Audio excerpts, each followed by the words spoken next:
94 of 2017 high court ఉత్తర్వుల ప్రకారం ఈరోజు ఎవిక్షన్ చేయడానికి వచ్చినామంటే దీంట్లో కోర్టు క్లియర్గా డైరెక్షన్స్ ఇచ్చింది. 2 నెలల లోపల ఈ పొజిషన్ దేవాదాయ శాఖ ఎగ్జిక్యూటివ్ ఆఫీసర్ వారికి అప్పచెప్పమని చెప్పింది. 2 నెలలు కూడా గడిచిపోయింది. 3 నెలలు అయినా కూడా వాళ్ళు స్పందించకపోతే దాంట్లో క్లియర్గా ఆర్డర్ మెన్షన్ చేశారు. 2 మంత్స్లో వాళ్ళు హ్యాండ్ ఓవర్ చేయకపోతే మీరు పోలీసు ప్రొటెక్షన్ తీసుకొని ఎవిక్షన్ చేయమని చెప్పి డైరెక్షన్ ఇచ్చింది. దాని ప్రకారమే మా కమిషనర్ గారు శ్రీధర్ గారు, మా అడిషనల్ కమిషనర్ జ్యోతి గారు, మా స్పెషల్ డిప్యూటీ కలెక్టర్ అనిత గారు వీళ్ళందరూ వచ్చి పర్యవేక్షణ చేసిన తర్వాత మాకు ఆర్డర్స్ పాస్ చేసి ఎవిక్షన్ చేయమని చెప్పించారు. దాని ప్రకారం ఈరోజు మేము ఎవిక్షన్ చేసుకుంటున్నాం. 4 ఎకరాలు 26 గుంటల భూమి. ఇది అనంత పద్మనాభ స్వామికి చెందినటువంటి దేవాలయం. సర్వే నెంబర్ ఎంత సార్? నా పేరు మోహన్.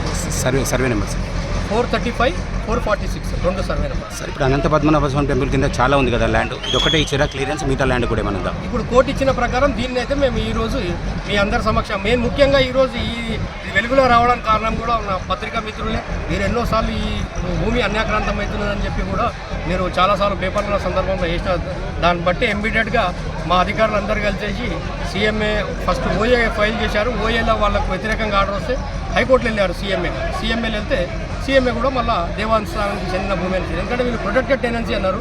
ప్రొటెక్టెడ్ టెనెన్సీ యాక్ట్ అనేది ఎండోమెంట్ దేవాలయాలకు వర్తించదు. సో దాని బేసిస్ మీదనే హైకోర్టు 38 పేజెస్ ఆర్డర్స్ పాస్ చేసింది. సార్ ఇది ఇప్పుడు ఇది ఒకటేనా? ఇంకా గతంలో కూడా ఈ ల్యాండ్కి సంబంధించి నోటీసులు ఇచ్చారు, వాటి మీద కూడా ఏమైనా తీసుకోబోతున్నారా చర్య? ఇప్పుడు ఆల్మోస్ట్ ఫైనల్ అయిపోయింది కదా కోర్టు ఆర్డర్ ప్రకారం. మేము స్వాధీనం చేసుకున్నాం. ముఖ్యంగా మీ పత్రికా మిత్రులకు అందరికీ నేను ధన్యవాదాలు చెప్తున్నాను. మీ అలా ఎన్నో భూములు అన్యాక్రాంతమైనటువంటి వెలుగుకు వస్తున్నట్టు కారణం మీరే కాబట్టి మీకు మరోసారి అందరికీ ధన్యవాదాలు. సార్ దాదాపుగా 180 ఎకరాలు ఈ దేవాలయం కింద ఉన్నట్టు ఒకసారి నేను ఫైల్ చూసిన తర్వాత చెప్పగలుగుతాను. ఎందుకంటే ఇప్పుడు గీదేన్ కలెక్టర్ గారు కూడా ఒక గజెట్ రిలీజ్ చేశారు దేవాలయానికి సంబంధించినది. రంగారెడ్డి జిల్లా మెడ్చల్ మల్కాజ్గిరికి దేవాలయానికి సంబంధించిన భూములు ఎన్ని అనేది ఒక గజెట్ చేశారు.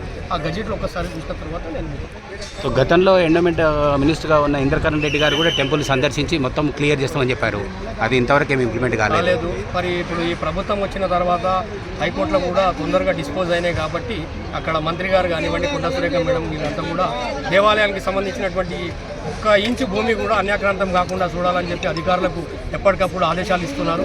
ఆదేశాల ప్రకారం అందరూ కూడా పనిచేసుకుంటూ ఈరోజు ఈ దాదాపు నాకు తెలిసి 400 కోట్ల ప్రాపర్టీ ఈరోజు స్వాధీనం చేసుకున్నాం. ఆ దేవాలయానికి చెందింది. ఆ స్వామియే ఆయన భూమి ఆయన తిరిగి తీసుకున్నాం.